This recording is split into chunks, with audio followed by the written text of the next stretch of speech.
Hi, എല്ലാവർക്കും നമസ്കാരം. ഞാൻ ഇന്നൊരു താറാവ് മപ്പാസിൻ്റെ റെസിപ്പിയുമായിട്ടാണ് വന്നിരിക്കുന്നത്. അപ്പം നമുക്ക് ക്രിസ്മസ് സ്പെഷ്യലായിട്ടുള്ള താറാവ് മപ്പാസിൻ്റെ റെസിപ്പി നോക്കിയാലോ? അതിനായിട്ട് ഞാൻ ആദ്യം തന്നെ ഇവിടെ താറാവൊക്കെ എടുത്ത് വെച്ചിട്ടുണ്ട്. നന്നായിട്ട് ക്ലീൻ ചെയ്തെടുത്ത ശേഷം ആദ്യം തന്നെ 2-3 തവണ കഴുകിയെടുക്കുക. അതിന് ശേഷം ഇതിലേക്ക് 1 ടേബിൾ സ്പൂൺ മൈദയും 1 ടേബിൾ സ്പൂൺ വിനീഗറും കുറച്ച് ഉപ്പുകൂടി ഇട്ട് 10 മിനിറ്റ് മിക്സ് ചെയ്തെടുത്തിട്ട് ക്ലീൻ ചെയ്ത് കഴിഞ്ഞാൽ നന്നായിട്ട് താറാവ് ക്ലീൻ ആയി കിട്ടും. ഉരുളി ചൂടായി വന്ന ശേഷം അതിലേക്ക് വെളിച്ചെണ്ണ ചൂടാക്കിയിട്ട് കറുവപ്പട്ട, ഗ്രാമ്പൂ, ഏലക്ക, തക്കോലം ചേർത്ത് മൂപ്പിച്ചെടുത്ത ശേഷം ചെറിയുള്ളി, സവോള, പച്ചമുളക്, കറിവേപ്പില, കുറച്ച് ഉപ്പുകൂടെ ചേർത്ത് കൊടുത്ത ശേഷം നന്നായിട്ടൊന്ന് വഴറ്റിയെടുക്കണം.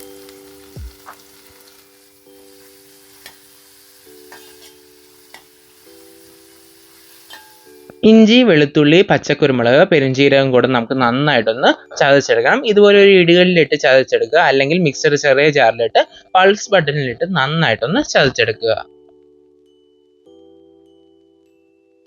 ഇതുപോലെ നന്നായിട്ടൊന്ന് ചതഞ്ഞു വന്ന ശേഷം നമുക്കിത് സവോളയിലേക്ക് ചേർത്ത് കൊടുക്കാം. ശേഷം ഇതിൻ്റെ പച്ചമണം മാറുന്നത് വരെ നന്നായിട്ടൊന്ന് വഴറ്റിയെടുക്കുക. മീഡിയം ടു ലോ ഫ്ലെയിമിലിട്ട് നന്നായിട്ടൊന്ന് വഴറ്റിയെടുക്കുക.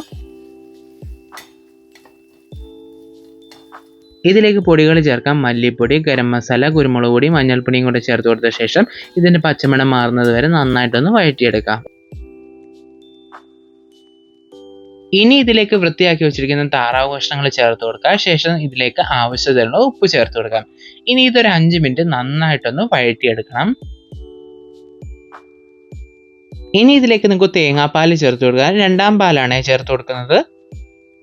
അതിൻ്റെ കൂടെ തന്നെ ഇതിലേക്ക് കുറച്ച് വിനീഗറോടെ ചേർത്ത് കൊടുക്കുക. ശേഷം ഇതെല്ലാം കൂടെ നന്നായിട്ടൊന്ന് മിക്സ് ചെയ്തെടുക്കുക. ഇനി ഇത് നമുക്ക് നന്നായിട്ടൊന്ന് തിളപ്പിച്ചെടുക്കാം. നന്നായിട്ടൊന്ന് തിളച്ച് വന്ന ശേഷം മീഡിയം ടു ലോ ഫ്ലെയിമിൽ അടച്ചു വെച്ചൊന്ന് കുക്ക് ചെയ്തെടുക്കാം. ഈ സെയിം സ്റ്റെപ്പ് തന്നെ നമുക്ക് പ്രഷർ കുക്കറിലും ചെയ്തെടുക്കാവുന്നതാണ്. ഇപ്പോൾ ഇതെനിക്കൊരു 30 മിനിറ്റ് കൊണ്ട് തന്നെ ഇതൊന്ന് കുക്കായി കിട്ടിയിട്ടുണ്ട്. അപ്പോൾ താറാവൊക്കെ നന്നായിട്ട് കുക്കായി വന്നിട്ടുണ്ട്. ഇനി ഒരു മിക്സഡ് ജാറിലേക്ക് നമുക്ക് അണ്ടിപ്പരിപ്പ് ചേർത്ത് കൊടുക്കാം. നന്നായിട്ടൊന്ന് പൊടിച്ചെടുത്ത ശേഷം കുറച്ച് വെള്ളം ഒഴിച്ച് അരച്ചെടുത്ത് നമുക്ക് ഇതിലേക്ക് ചേർക്കാം. ഇനി ഇത് നന്നായിട്ടൊന്ന് മിക്സ് ചെയ്ത് കൊടുത്ത ശേഷം ഒന്ന് തിളപ്പിച്ചെടുക്കാം. ഇനി നമുക്ക് ഫ്ലെയിം ഓഫ് ചെയ്ത് കൊടുത്ത ശേഷം ഇതിലേക്ക് 1ാം പാല് ചേർത്ത് കൊടുക്കുക. ശേഷം നന്നായിട്ടൊന്ന് മിക്സ് ചെയ്തെടുക്കാം.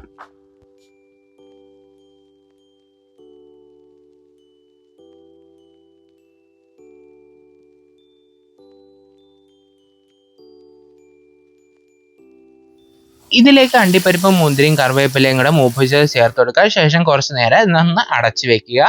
ഇനി ഇതിലേക്ക് കുറച്ച് ഉരുളക്കിഴങ്ങ് വറുത്തതും കൂടെ ചേർത്ത് കൊടുക്കുക. ഇത് ഓപ്ഷനിലാണ്. ഇനി നമുക്കിത് നന്നായിട്ടൊന്ന് മിക്സ് ചെയ്യാം. അപ്പോൾ നമ്മുടെ താറാവ് മപ്പാസ് ഇവിടെ റെഡി ആയിട്ടുണ്ട്.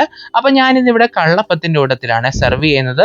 താറാവ് മപ്പാസിൻ്റെ റെസിപ്പി എല്ലാവർക്കും ഇഷ്ടപ്പെടുന്നു പ്രതീക്ഷിക്കുന്നു. അടുത്ത റെസിപ്പിയായി വീണ്ടും കാണാം. Thanks for watching.